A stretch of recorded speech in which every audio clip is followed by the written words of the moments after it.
So go ahead and fill me on Gordo because I just see human and animal aggression. Um, and then you did work with the trainer, but they stopped. Looks like they stopped getting in contact with you. Looks like. Yeah, we had one lesson. We knew that she was pregnant, but like they never told us that she went on maternity leave. We were Oh, trying to contact her and like no one was answering. So and we only had like one lesson. okay. Yeah. So go ahead and fill me on Gordo, then we can get into what happened this for this one lesson. Okay. So we um we got him like 10 months ago from a rescue shelter. He came from Texas, so we don't know his background or anything, but um like probably a week into having him, we noticed that he started getting like extremely clingy and like it's only gotten worse. And then also um that led into like being aggressive with people when we were walking. Like if people were walking by, especially if they tried to talk to us or something, he would like try to lunge at them or growl at them. And we can't like have people over because he doesn't trust anybody. We did we did introduce him to our family and he's okay with them. But basically anybody else, no. Okay.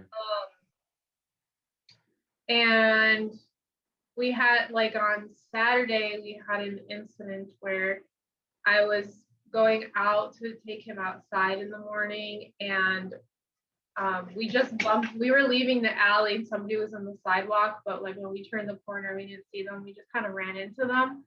And Gordo grabbed his pant leg and like started growling and basically attacked him. And yeah, that has never happened before, so that was really scary. And yeah, we just want to be able to like be out in public and stuff without him being so aggressive. Mm-hmm. And also just like being able to have people around like at our house and stuff without worrying about him attacking anybody. Okay. Anything else I should know about Gordo? For the most part, with dogs, he's okay with other animals as long as they aren't aggressive towards him first.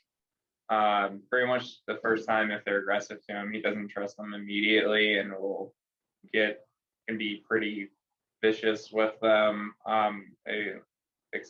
Including our neighbor, who we can't even take him outside through the front door because of that.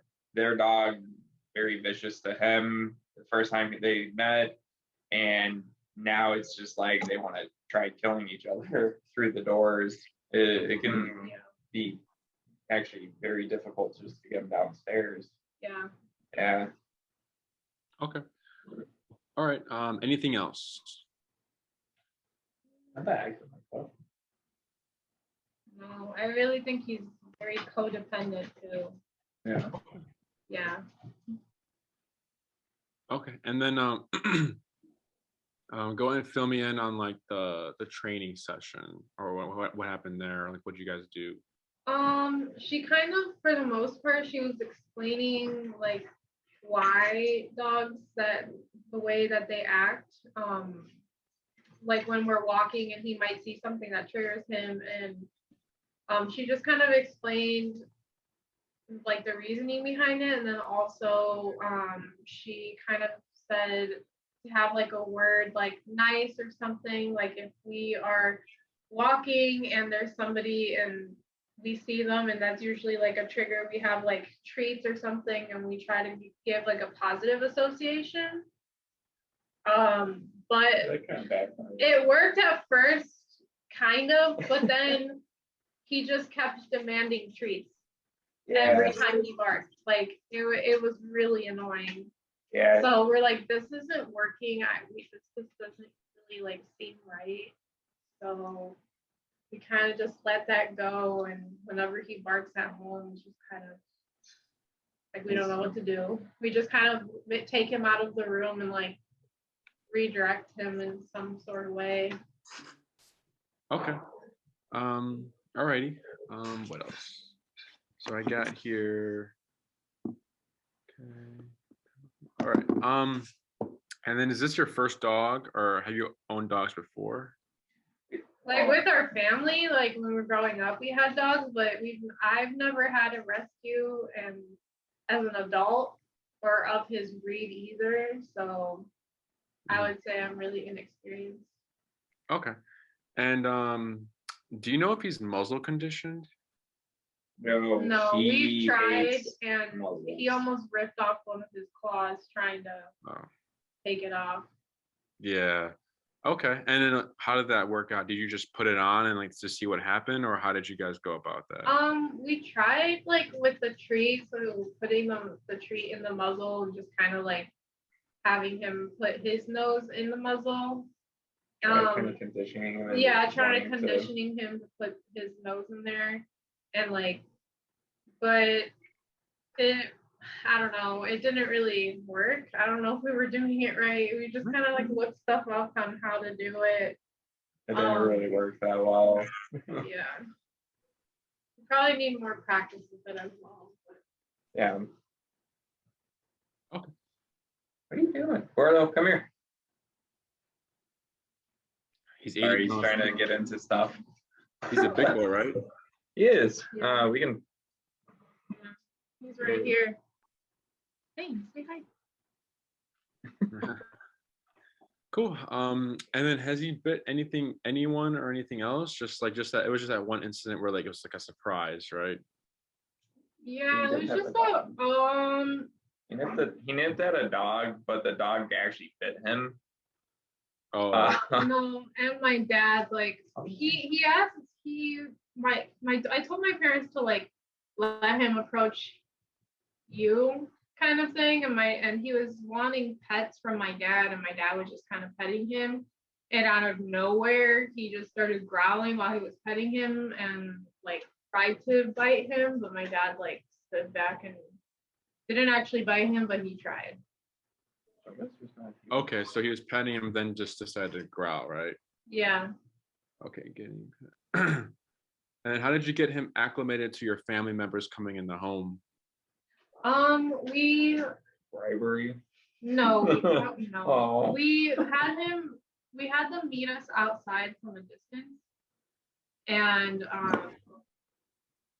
we gave them treats to give him from like afar. We kind of just had them like put it on the ground, and he would grab it, and then eventually got a little bit closer, and then we also walked him with them a little bit of a distance next to us, and he seemed to be okay with that. And then we went to their backyard, and then eventually inside the house.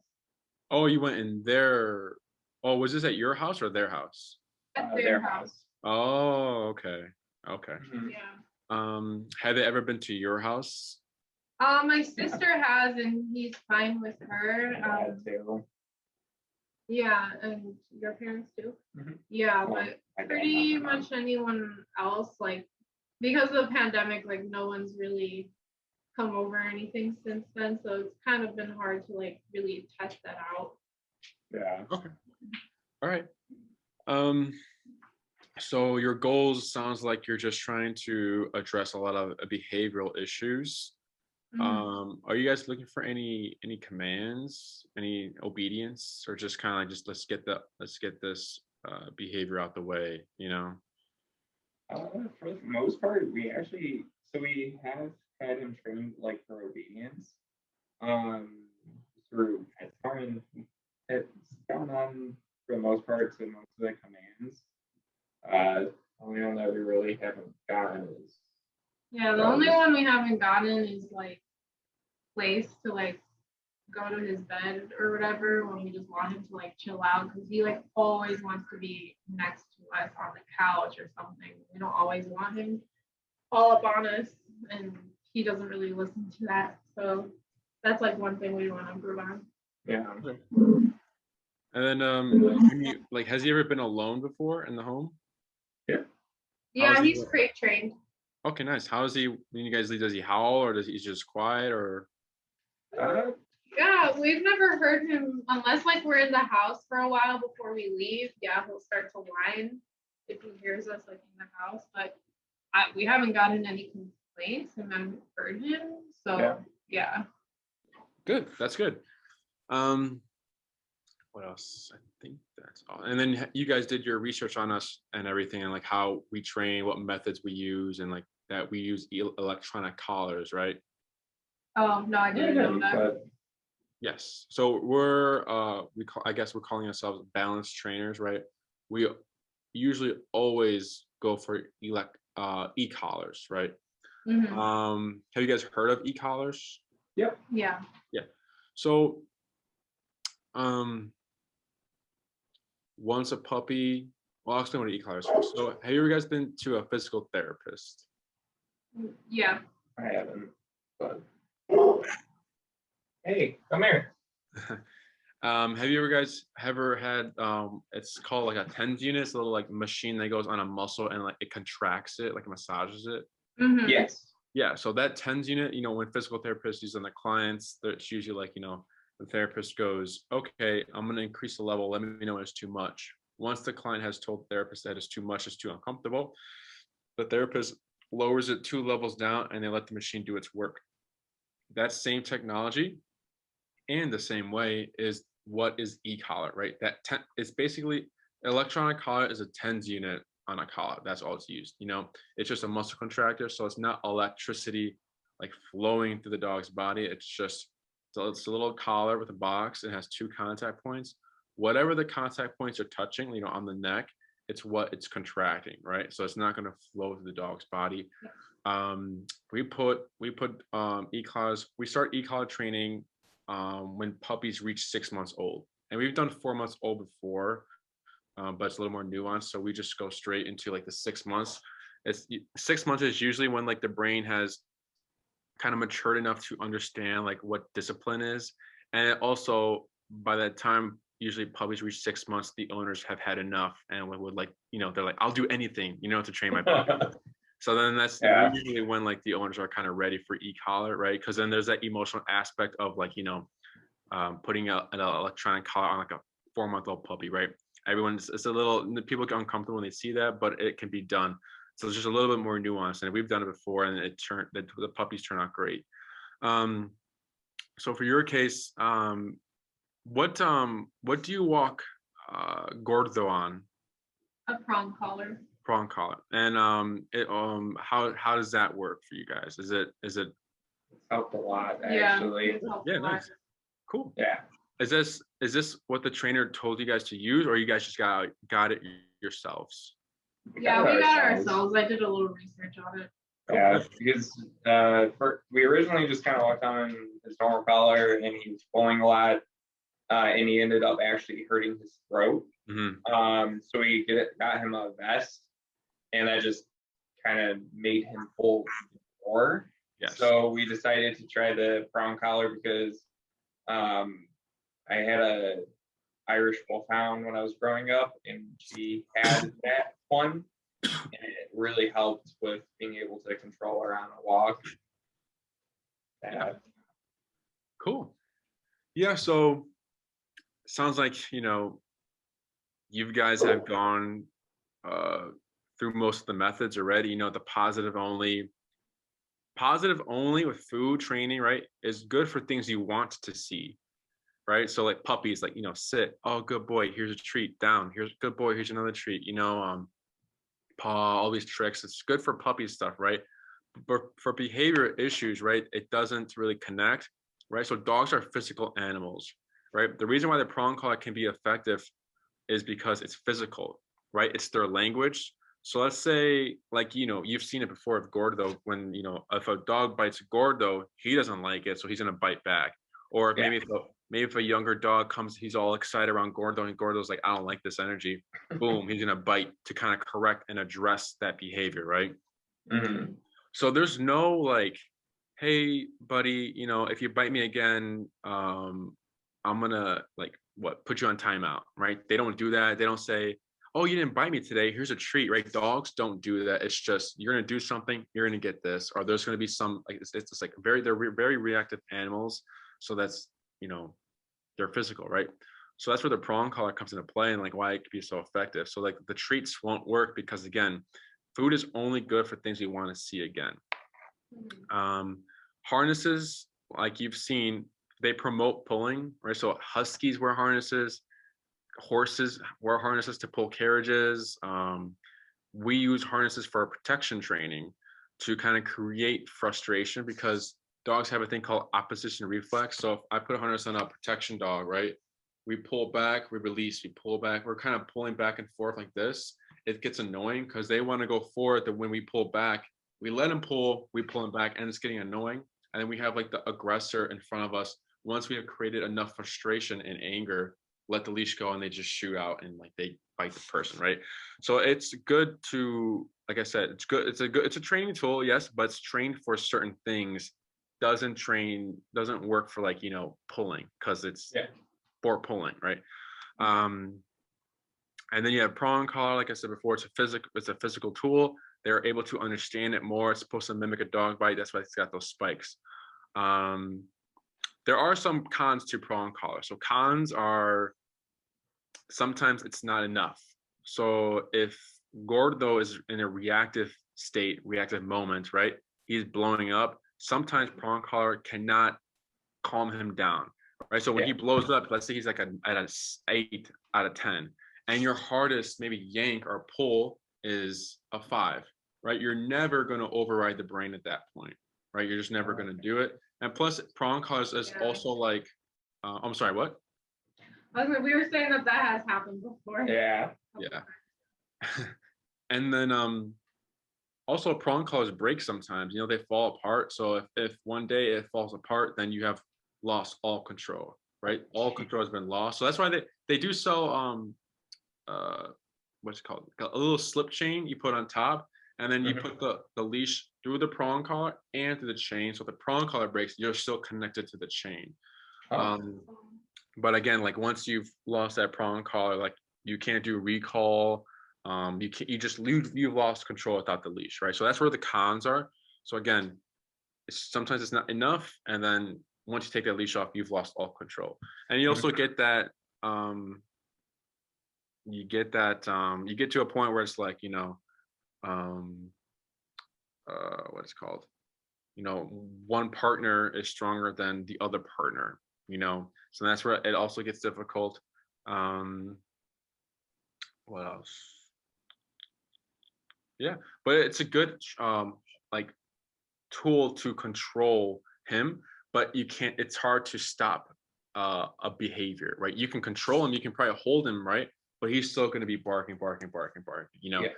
And then we get to e-collar. So e-collar is, like I explained, a 10 unit on a collar.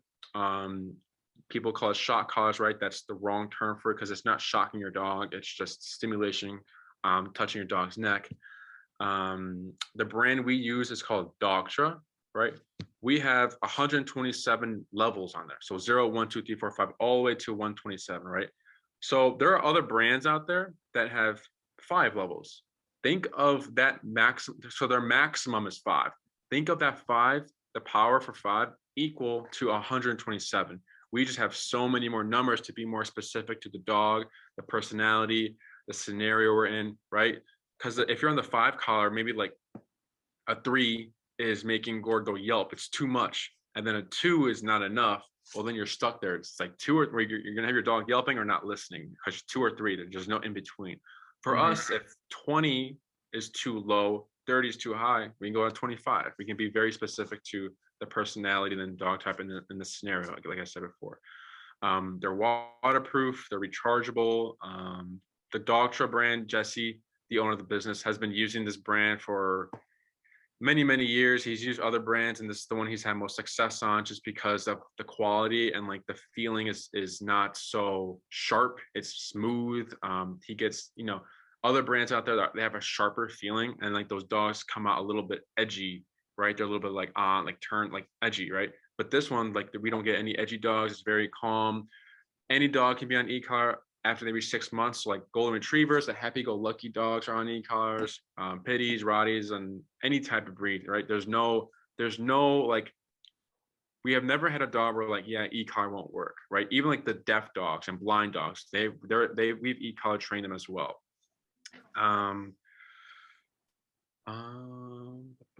What else? Any questions so far? No, not so far. Not so far. Okay. So for Gordo, though, it just sounds like he's reactive, right? He's reactive on the leash. When he sees someone, he barks, barks, barks. And then he's also maybe has a little bit of territorial, right? When people come in the home, he gets, starts barking, barking, barking. Have you ever had a stranger walk in and then like, maybe he did settle down after a bit, or was he just still?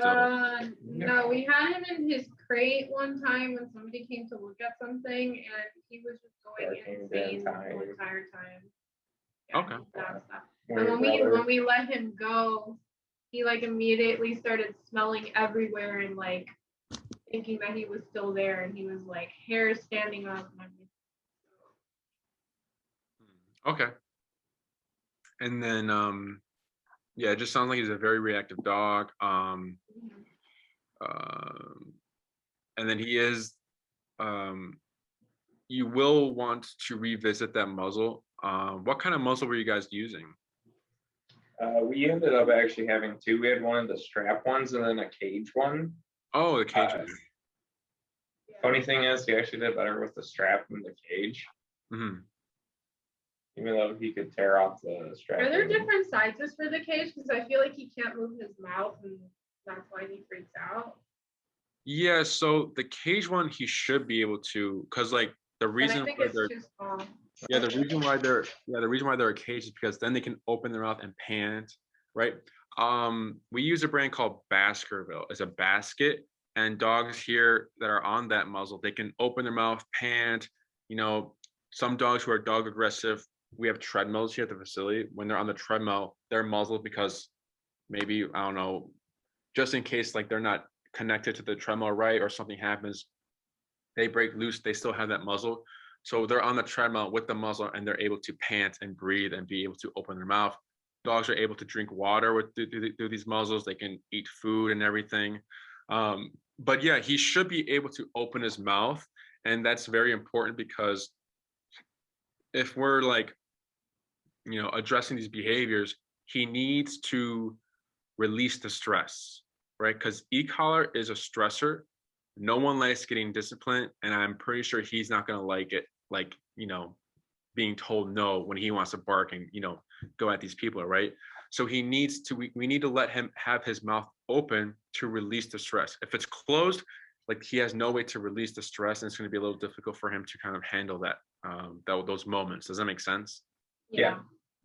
The way we muzzle condition is we use the dog's food. We go ahead, we bring out the muzzle, we put like a little Ziploc bag in it. So here, the muzzle's here. We put a Ziploc bag in it and like open it. So it's like just like a bag in the middle. So like the food won't come out. And we put just, if he eats a cup for the morning, right? We get the cup ready and we just put a little bit of food in the muzzle. So we'll put a little bit, like just like 5 pieces of kibble. We hold it out. And if he doesn't want to eat it, he doesn't eat for that meal.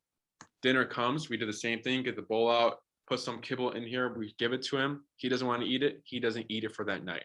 And we're going to keep going until eventually he's like, wow, I only get food when this muzzle comes out. I better start eating because I'm getting hungry. So then he's going to look at the muzzle as a source of food. So then he's going to start getting acclimated to it better, right? Because we need to give him a reason to want to put it on. Not like we're able to force condition the muzzle. We were able to force it. We were able to force him to accept it, right?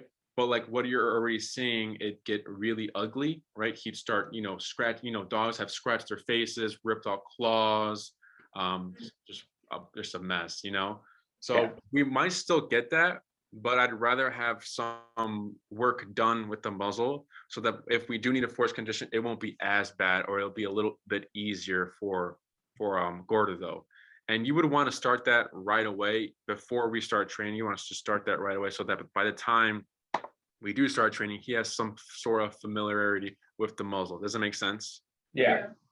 And you can keep that prong collar on as well, just because that's it's giving you guys handling control. So what's the brand of muzzle, the brand of prong collars you guys end up getting? I have no idea. I think it's the Hermer Hermspringer. Hermspringer, yeah. Good. That's a good brand. Okay. So, we would have to start the muzzle conditioning. Once we start the program, whatever you guys, were you guys looking at like an in-person one-on-one or like a board and train or a daycare and train, or what were you guys thinking? I guess I wanted to ask you that because I feel like us being there would be more helpful than just board and train. Just because we want to know what to do as Correct. well. So I feel like that's probably the route we want to take.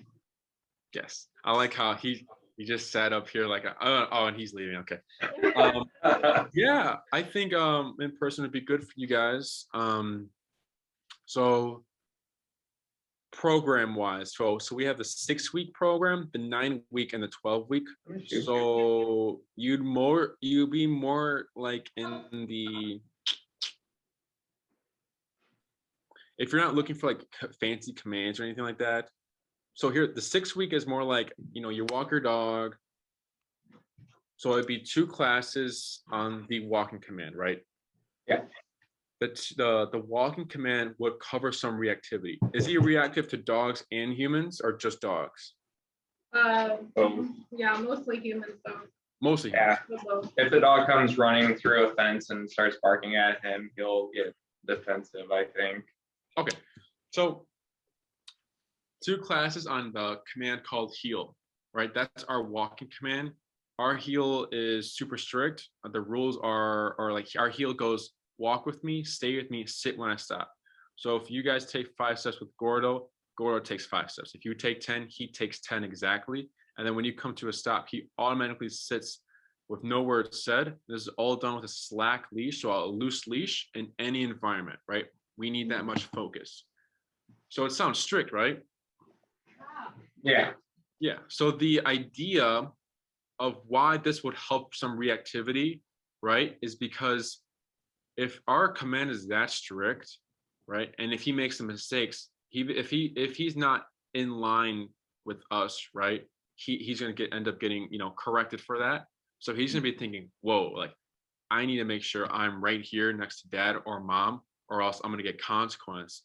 So then he shouldn't care about anything else going on because he's gonna be like, I need to focus here. So that's like the idea behind why our heel addresses some reactivity. We have a spectrum. So it goes, once we teach the heel command, usually the first thing to go away is like human reactivity. It just goes away. We don't have to address it. It just goes away. Then it goes like bikes and rollerblades and skateboards. Then it goes calm dogs. Then it goes other reactive dogs. So other dogs who are barking back at him, and like the dogs behind the fences. That's where it goes. And then the last one is like you turn a corner and there's like a person or dog there, right? The reason why that's last is because we can't predict those moments, right? Mm-hmm. So the prong collar in that moment would help, and we would teach you how to use the leash and everything so that when you're going to turn a corner, you're kind of ready for it, instead of like, you turn a corner, he has all this leash to kind of go at the person. So we'll walk you through that and everything. But that's usually the last, because we can't predict those moments. These other things we can like correct, and we'll see how it's going, right? So 2 classes teaching him how to walk our style, and then from there, the next 2 classes would be like focusing on like more of like reactivity, like diving deeper into it, right? So that's already 4 classes. This is 6, 9, 12 programs, right? So this is like the 6th week. So the 4 classes are already the heel and the reactivity, and then we have 2 more classes kind of for like wiggle room, right? So if he's doing good and like we're like, wow, it's like it's almost gone, we have 2 classes to kind of teach you like the recall command, right? Yeah. And let's say his reactivity is going good by class 3, right? Then we can go recall and teach him more commands. but I'd rather have more wiggle room for the reactivity than giving you guys a command that you're like, well, I mean, we're still having trouble with the reactivity, like, but you know, it doesn't make any sense. So then we have the 9-week program where it's the same thing, 2 classes heal, 2 classes reactivity, and then we have a lot more wiggle room, and we can also teach you more commands like the place and recall and other stationary commands that, like, you know, lay down here and don't move for 2 hours while I'm here working or eating dinner or whatever you like to do about that. Yeah, That would be nice. that would be very Yeah, so that's like more like the 9-week program, and then we have the 12-week program, which is like everything, right?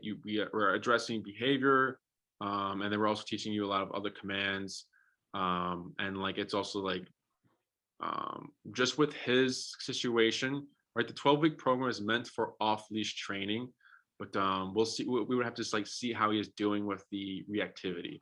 But I think you're more in like the 6-week, 9-week program for Gordo. And we also might have to, because usually it's like, let's say we do the 9-week, it'd be 10, this is an example, 10 Sundays at 12 p.m. 1 hour, classes an hour, and 1 class a week, right? So you get that 10th Sunday in case it rains or something happens. You have a time slot for you that no one can take away, that's reserved in case something happens. Now for you, I think it'd be beneficial if we would, you know, probably not have a class every single week, probably like have those first 2 classes, wait a week, have the next class, and just seeing, like, giving you guys time to, you know, use what you have, seeing how the reactivity goes, and then we'll come back. How's everything going? Humans are gone, some dogs are gone, but now it's just the reactive dogs we're having issues with. Okay, let's do a little training walk. We'll see how it goes, and we'll address and help you guys with that. And then it's like, okay, now we're good. Then we can kind of like continue classes weekly and just giving you more commands in that way. But then if you can also do the 6th week as well. It'd be the same thing, 2 weeks, 2 classes right away, and then we give you a break, and then kind of just, you know, spacing it out, giving you guys time to practice, and like, because it's reactivity takes a while to kind of because it takes practice and exposure to dogs. We're also operating at Oz Park. Are you guys aware of Oz Park, or do you guys know Oz Park? Is that Logan Square area? It's more like in the city, so more like, I don't think I've been to it, no. it's more like southeast. It's like right by the, not right by the lake, but near the lake. Okay. But we're operating at Oz Park, but we also do in-home. So we travel to you. What else? Any questions about the in-person program? What would be like a good reason to like travel to us? Like, or to Oz or us? I couldn't hear you. oh, to Us. our house. Yeah, like which one would be, I guess, more beneficial? So the reason why we do Oz Park is because it's the busiest park in the city, in Chicago. There's dogs everywhere. There's people everywhere. There's bikes, there's rollerblades, there's baseball games. There's like a lot of like picnics and parties there. It's just packed. So if you're able to train Gordo there, you can train it. You can probably just walk him anywhere you want. Yeah. Now, if you live in like the quiet neighborhood, or where are you guys from? Or we're in Chicago, like close, like near the Austin neighborhood, but we're moving to Franklin Park. oh, I don't know where. I'm not from the city, so I'm from the south suburbs. So I don't know. Oh, okay. Franklin Park is going towards the airport. It's close to Near O'Hare. It's near O'Hare. Oh, okay. And then you're currently in We're in Chicago. We're like next to Austin and Oak Park. Yeah. Okay.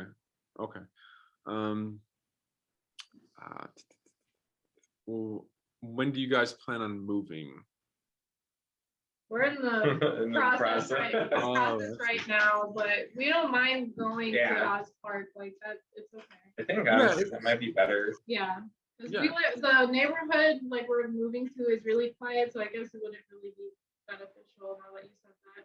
Yeah, it's a personal preference. You know, Mhm. if you're willing to make the drive to Oz Park, that's great. If not, you know, we can always do in home. But those are like the benefits for Oz Parks because, like I said, everything is there.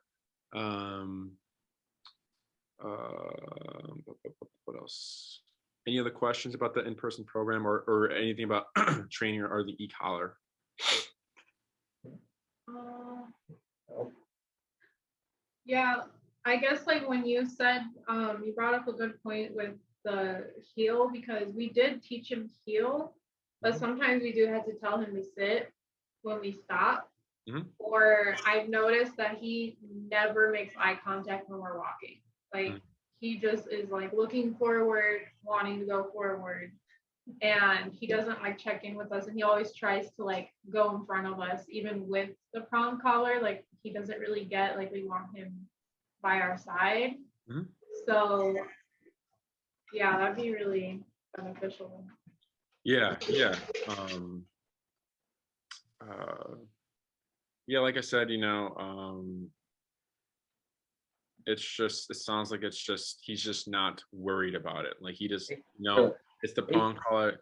Sometimes, like I said before, it's not maybe it's not strong enough for him to cause caution because we need to create some sort of worry, right? Because we need to have him like because I know it sounds bad, you know, like, you know, your dog should never be scared of you or have any fear. They should be comfortable, right? But we need some sort of like fear so that he's worried, like, I need to be here or else something's going to happen and I can't focus on these imaginary things that aren't real, right? Because he's here looking at a dog or a person and barking, barking, barking. He's going to be focusing on like, it's like how is it? It's like you looking at a ghost and thinking there's a ghost there, right? But then the e-collar is real, it's physical, it's touching you. So it's either are you gonna like try and believe that there's a ghost there, or you're gonna react to this. So he needs Right. to make a decision, and this is gonna be his first decision because, like, you know, I don't even like it's just a ghost or whatever. It's nothing is happening, but this is really this is real. It's touching me. So he's gonna have to react to this, right? Um, for what was it? You know, we've worked with pretty reactive dogs. I mean, I think her name was Psylocke. She was super reactive, right? They live in a quiet neighborhood, and when she would see a dog or person, she would just scream. Like it sounded like a human being, like just screaming, like Oh, and like nothing, like it was just on sight. Person's walking with the dog, just screaming, right? So the reason why we need the muzzle is because sometimes when dogs feel this, right, they think it means go instead of no, right? okay. So it took a lot of practice for them to kind of teach her that, hey, this doesn't mean to do it or to go, it means no.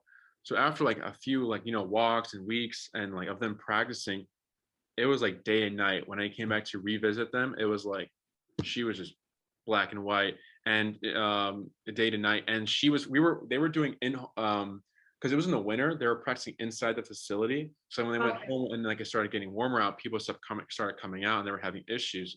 After they started practicing in their neighborhood, they had a session at Oz Park where everything was around, and she did fantastic. It was really, it's a really good. I'm not sure if their video is on our YouTube channel where you can watch and kind of see how it kind of works. And we have a lot of videos on our YouTube channel where if you're interested in like, you know, how like, you know, you can type in Jesus San Miguel lesson 1 and you can just kind of see how first lesson goes. Jesus San Miguel is Well, the owner of the business and all. well, mhm. Um, any other questions? So is it the same like the way he reacts also in the house to outside? Like if it's just anyone making a noise, it doesn't have to be like he sees the person. Is that the it's the same thing, it's just he's reactive? So I forgot about those. So 2 classes would be heal, 2 classes recall, and then a class or 2 seeing how he is with guests entering the home. So it'd be kind of seeing what he's about. So, you know, here we have for the protection we need, right? We have bite suits. where it's like these big old suits that if the dog bites us, we don't feel anything. So we were able to kind of see what he's about, to see if he's really gonna bite someone who's walking in the home, or if he's just all talk and then like, we come in, he's barking, but then he's backing away like, hey, you're still coming to me, I don't know what to do here. Or to see if he will actually, bite. So that would also have to be a class. So you're definitely probably more in like the 9-week area, since we're also trying to address like the territorial behavior. And then you can always purchase more classes. So like if the 9-week, we kind of hit the end of it and we've addressed the behavior stuff, that's good. But then you're like, well, we want more like obedient commands. You can purchase like you can purchase like a class. Like we also have like a 3-week 3-class bundle. So you can just buy like 3 extra classes and like kind of get some more commands if you want. It's kind of up to you guys how you want to go about that. But we only give you what you need and what you're wanting, right? So it sounds like your priorities like the behavior and like the walking and other things like that. Any other questions?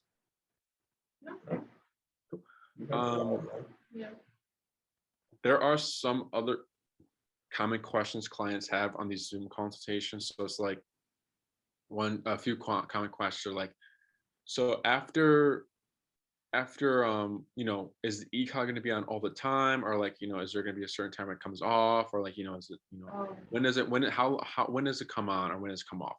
So when you go on walks, it will be always on, right? Even like with a dog that has no behavior issues, it's not just for your dog, this is all dogs. The e-collar will be on if we go on walks, because we can't predict what's going to happen on this walk, right? So if we're this is also post training, so after training, like let's say a few months, right, you still have the e-collar on, because if we're walking down a busy street, let's say, and then like let's say a car accident happens, boom, crash, sometimes dogs get scared and they want to run away, and if it catches you off guard, sometimes we've had instances with the owner where the dog bolts and just like runs away, and like they pull the owner down, or like the leash slips out the hand, and now they have lost control. But they have their e-collar on, so they're able to override that brain, because when dogs are in flight mode, they're thinking kill or be killed. So Gordo come will not kind of bring it back in that instance. Like again, he's thinking kill or be killed. So that's where the remote collar comes in handy, to kind of override the brain, kind of snap him out, like, hey buddy, you can't do that, so it's on just because we can't predict what's going to happen on these walks, right? In the home, let's say you're not going to have any guests come over, and let's say his barkiness when people walk by has been controlled, then you don't need the e-collar. Now let's say you're going to have a guest come over, right? You're definitely going to want to e-collar him up like 30 minutes before, and then address whatever that is needing to be addressed in that situation. Does it make sense? Or like if let's say you have a backyard that's enclosed, he doesn't see people or like stuff like that, and you don't have any issues with him in the backyard, then he wouldn't need the e-collar in that scenario as well. Does that make sense? Yep. Yeah. Cool. But is it like a remote, or like that was my question. Or does it like immediately shock, or not shock, but like is it connected to your phone, or is it just a remote? It's a remote, so it's the collar and the remote. Or those? No. Hey, don't eat my book. It's a collar and a remote. Oh, okay. Gordo will never know that you're the one pressing the button. So if like, it won't be like he won't know, because he's gonna be thinking it's like the universe, right? He doesn't know who's pressing that button, right? With the prong collar and leash, he sees that leash connected to you, so he knows that you're the one kind of correcting him or pulling him or yanking him with the prong collar. Does that make sense? When we work with multiple people in an in-person program, partner number one is the one that goes first, right? Partner number one goes first. They usually do all the hard work, right? Because they're going first. Once they have done all the hard work and we get some consistency, we switch. Dog is handed over to partner number two.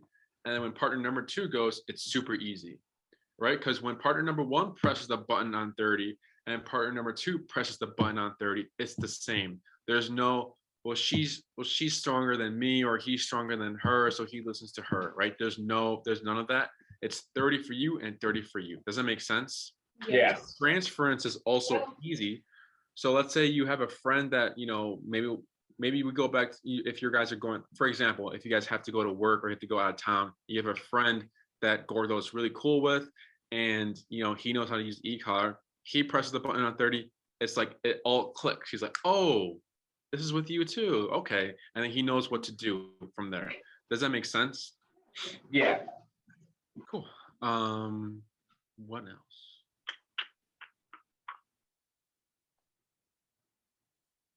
And then he's 80 pounds, right? Yeah. Okay. So after this consultation, I'll send you guys a follow-up email. The programs we've talked about with the pricings,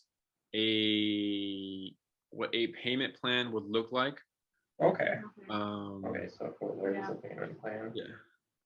And then the e-collar I recommend for Gordo, you can either purchase it on your own, or you can purchase it through us. If you purchase it through us, you have 30 days to kind of, if something goes wrong with it, you have 30 days to kind of tell us. We deal with it. We give you a new one, and then we get it to dog trial, and we can either keep giving. We'll just give you a new one, right? After those 30 days, you would have to contact Dogtra, which is the company of the e-collar, and kind of you know, get it fixed with them. We sell it for the same price. You know, you would get it off Amazon or whatever. So there's no price difference. It's just, you know, however you want to proceed with that. A lot of the in-person clients just like get it themselves so that they have it before class. And like, if you buy it from us, you can also just pick it up whenever you like before class. You can fiddle around with it, get used to it. You know, you can feel it on your hand and everything, you know. And it's not like, there's obviously those videos out there where like they have it on their neck and they're just like screaming like, you know. It feels nothing like that, right? I can put it on my hand and I can keep going up on the numbers, and then like it's not painful. It's just you'll see my thumb like twitching like that as I kept pressing it. Yeah. Is it gonna brand of the collar? Is it gonna be in the email? Say it again. Is the brand of the collar you gonna name? Are you gonna have it in the email or? Yes. So okay. Yeah, it'll be in the follow-up email. I'll send you a link to the Amazon to order it, or you let me know if you want to purchase it through us. So programs, prices, the form, not the form, payment plan, what a payment plan would look like, the collar, and then a form that needs to be signed for, like, it's like an agreement thing and like a liability thing you guys need to sign and read it over and everything like that.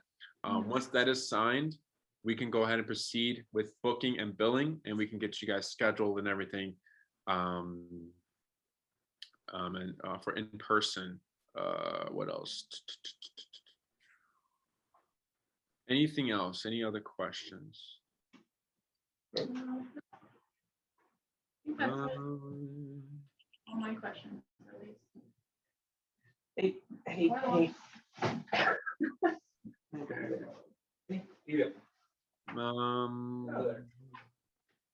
And then how was he with the trainer? Did he have did he get along with the trainer, or how did that go?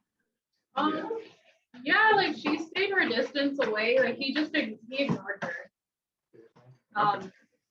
The second somebody walked in to grab something, even though it was far away, he started to growl. So I really don't know. Okay. Oh, and then I'll also send you a link to the muzzle that we recommend for Gordo. Oh yeah. Oh, that would be great. Yeah.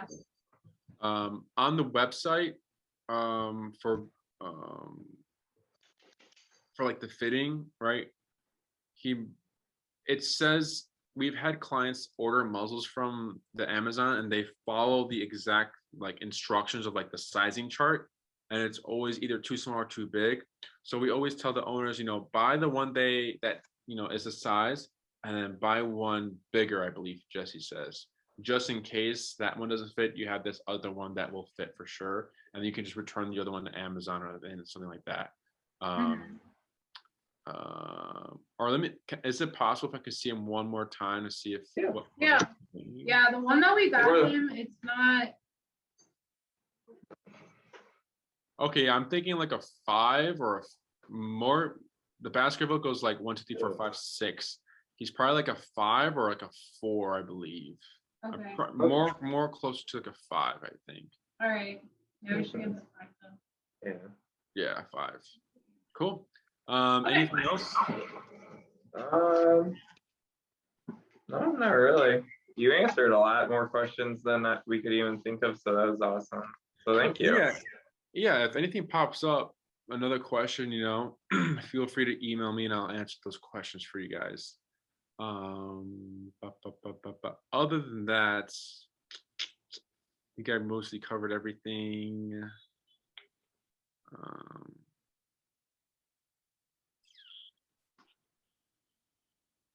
Cool. If that's all, it was very nice speaking with you guys. Looking forward to, or just keep an eye out for that follow-up email. If you don't, it should be sent either tomorrow or the following day. If you're not getting it then, you should probably check the spam just in case. Sometimes it ends up there for some reason. I don't know why, but yeah. Okay. Cool. All right, guys, have a good night. All right, you too. Thank you so much. Bye.